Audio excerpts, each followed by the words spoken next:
Hey there, Yinzers. Double AP bringing you another episode of Yinzology, the study of everything Pittsburgh.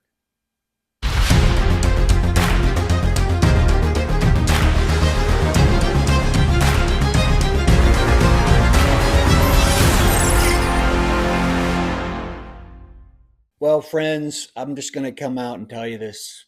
I've never had a Duquesne Pilsener since they brought it back. And finally got my hands on a case, 30 pack. It's all they had. I normally don't buy this much beer. So come on over. We'll grab a Duke and we'll finally dive into the history of Duquesne Beer and this clock that's in a lot of our videos. The brewery closed when I was born in 1972. So we're going to have to find some old Yinzers out there can remember what the original Duquesne Pilsner tasted like and have them share the comparison to today's Pilsner. Almost looks like a light beer.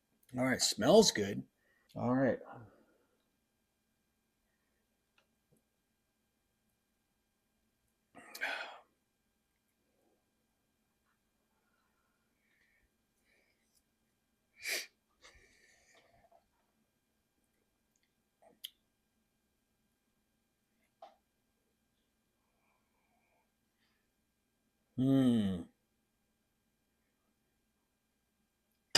I don't know yet.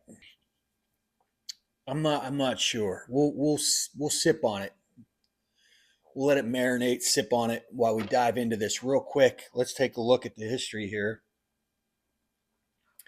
Brought to you by some artificial intelligence, significant player in the Pittsburgh brewing history, incorporated in April 4th, 1899 by Henry Miller, who sold furniture salesman. He's like, I'm tired of this selling furniture. Let's make beer.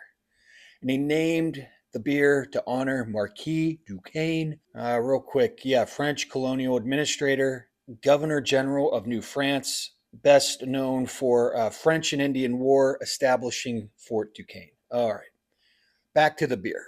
Brewery established Southside Flats at 21st and Mary Street. Modernized brewing to compete with Pittsburgh Brewing Company, Iron City. Quickly adopted innovative technologies for the time, including mechanical refrigeration, pasteurization, steam heat.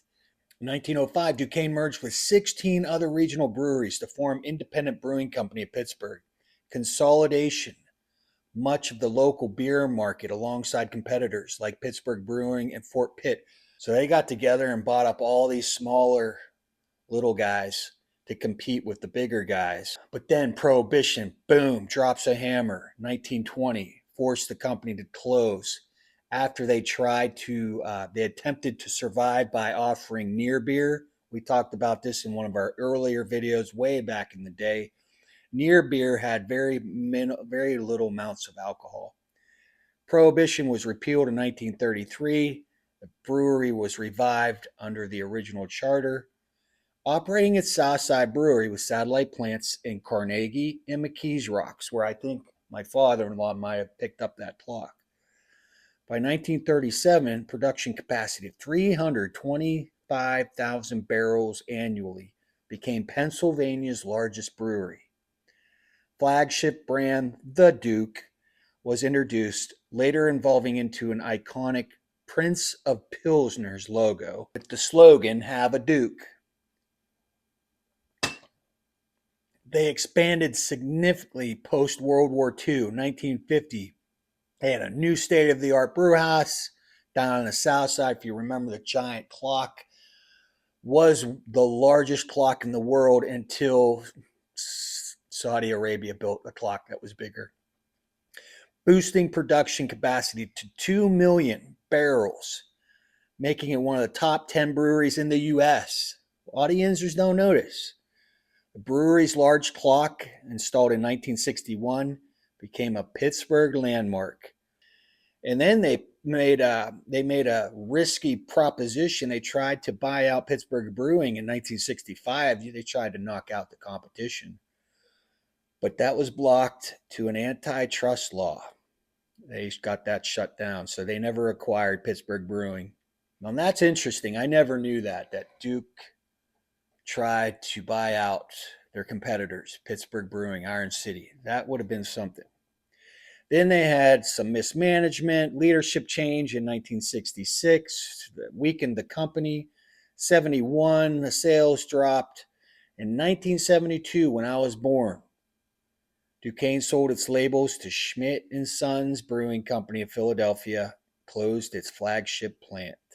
So 2008, Pittsburgh attorney, furniture guy, makes beer, now a lawyer. You go into some of these professions and then all you want to do is make beer. Pittsburgh attorney Mark Dudash and his wife Maria revived the brewing company, re-registering the expired trademark, partnering with City Brewing Company of Latrobe, PA, and relaunched Duquesne Pilsener in 2010. Duquesne Beer's legacy endures as a symbol of Pittsburgh pride, blending nostalgia with ongoing innovation. And they do blend nostalgia with their marketing. This is really old school. Uh, the Prince of Pilsner himself, and the logo and the lettering, and it's all, and the clock is on the beer can. There was this trolley sign in 1930. It was one of the earliest appearances of the Duke himself, the Duquesne logo. Well up until the 1960s, accompanied by the slogan, the Prince of Pilsners, the Duke became a stereotypical English-looking military guy. He even had the monocle on in his eyeball.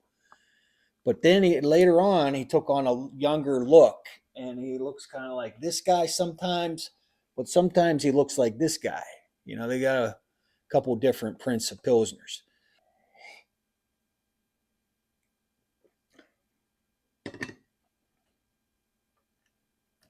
It's growing on me. If you're serious about being a museologist, you need to start building a library. And a lot of folks, you're familiar with these types of books made in the USA.